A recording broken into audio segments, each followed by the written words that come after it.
네, 정부가 2017년까지 소득 4만 불, 또 고용률 70%, 잠재 성장률 4%를 목표로 올해 창조 경제의 확산과 성과를 창출할 계획이라고 밝혔는데요. 이를 위해 미래창조과학부는 올해 중점적으로 추진할 과학기술과 ICT 분야 전략 과제들을 발표했습니다. 자세한 내용을 알아보겠습니다. 미래창조과학부 기획재적 담당관 권현중 과장 전화로 연결돼 있습니다. 권 과장님 안녕하십니까? 예, 안녕하십니까? 네. 지난 한 해가 창조 경제의 전체적인 틀을 형성해서 기반을 마련했다면 올해는 좀 더 적극적으로 이 창조 경제를 확산시키겠다라는 게 이제 정부의 구상인데요. 미래부의 올해 핵심 전략 중점 과제 어떤 것들이 있는지 먼저 소개해 주시겠습니까? 예, 이번 업무 보고에서 미래부는 우리 경제의 성장 잠재력을 뜻하는 잠재 성장률을 4%로 견인하기 위해서 창조 경제 확산, 창조 경제 역동성 제고, 창조 경제 기반 강화의 세 가지 추진 전략과 이를 실천하기 위한 7개 중점 과제를 제시하였습니다. 예. 첫 번째 전략, 창조 경제 확산은 정부 주도에서 민간 주도로, 중앙 중심에서 지역 중심으로, 또 국민 개개인까지 창조 경제를 확산한다는 내용이고요. 이를 위해서 지난 1월 민간 주도의 민간 합동 창조 경제 추진단을 설치하였습니다. 예.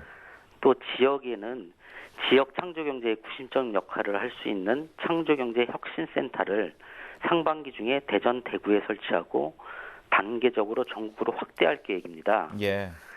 또한 국민 개개인의 기업가 정신을 제고를 하기 위해서 창업 생태계를 지속적으로 보완하고 사회 전반의 창조 경제를 확산할 것입니다. 네. 예, 두 번째 전략으로는 창조 경제 역동성 제고를 제시하였는데요. 이것은 과학기술과 ICT에 기반해서 새로운 산업을 창출하고 기존의 산업과 접목을 해서 우리 경제의 활력을 높이겠다는 전략입니다. 예. 예, 우리 경제의 새로운 먹거리로 미래 성장 동력을 발굴 육성하고 과학기술 ICT와 타산업을 융합하는 비타민 프로젝트를 대폭 확대하는 한편 사물인터넷, 소프트웨어, 바이오 등 유망 신산업도 적극 육성할 계획입니다. 네.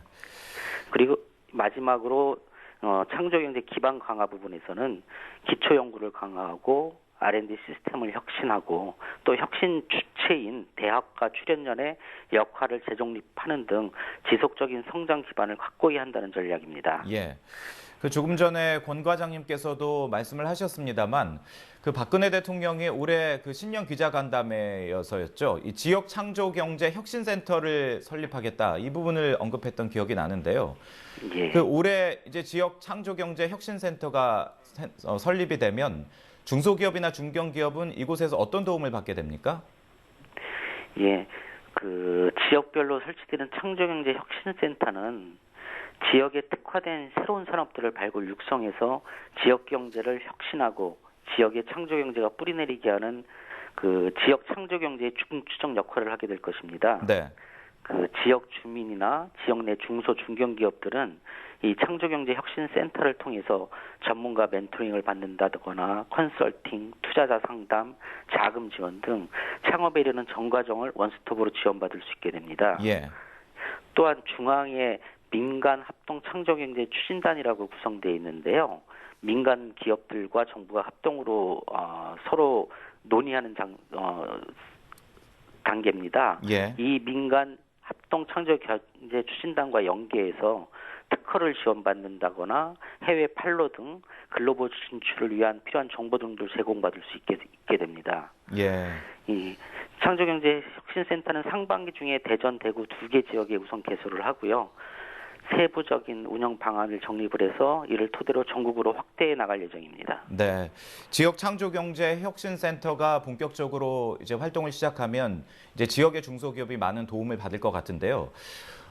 한편으로는 우리 기업이 해외 진출도 많아지면서 최근에는 이제 창업 단계부터 해외 진출을 염두하는 그런 경우도 많이 늘고 있는데요. 그럼 미래부에서는 올해 이와 관련해서 어떤 지원들을 계획하고 있습니까? 예. 먼저 창업 활성화를 위해서는요. 현장에서 제기되고 있는 시급한 현안들을 우선 해소할 계획입니다. 네.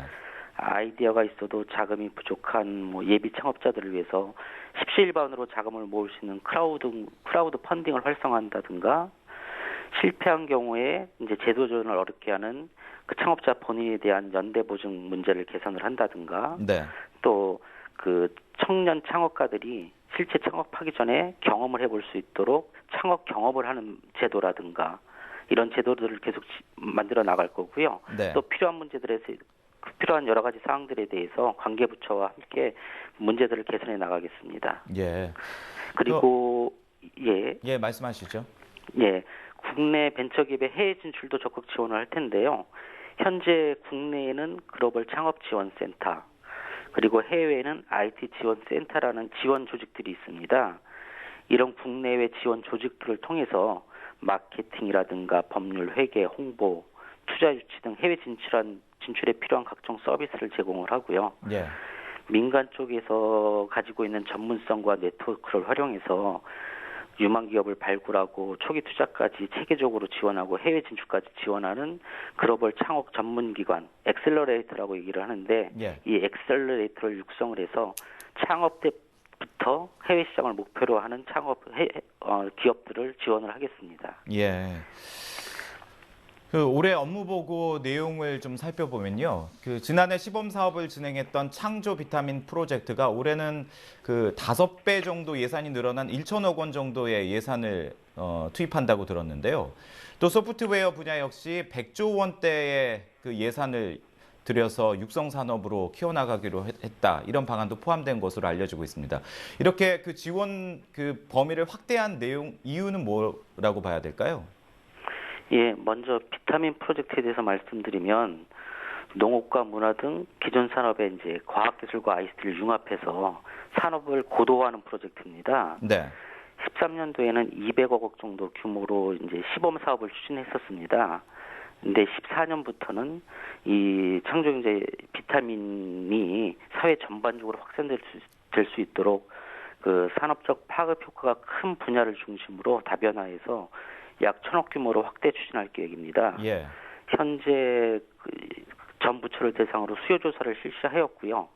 농업, 해양, 의료, 교육 등 7개 중점 분야에 대해서 세부 과제를 선정하고 하고 있는 중입니다. 네. 앞으로 관계 부처와 협의해서 추진해 나가도록 하겠습니다. 예, 알겠습니다. 예, 그리고 소프트웨어 부분에서는 조금 전에 말씀하실 때 100조 원대 예산을 지원한다라고 말씀을 하셨는데 네. 그 부분은 정확한 표현은 아니고요. 이 소프트웨어가 100조 원대의 핵심 산업으로 클 수 있도록 정부에서 지원하겠다는 내용입니다. 예, 그렇군요. 예. 그래서 소프트웨어 같은 경우에는 다른 산업 자체를 고도화시켜서 부가가치를 높이고 새로운 서비스를 만들어내는 이제 핵심 산업이라고 할 수 있고요. 네. 정부에서는 작년 10월에 소프트웨어 산업 혁신 전략을 수립을 했었고 올해부터는 각종 지원 사업과 제도 개선을 구체해 나갈 겁니다. 예.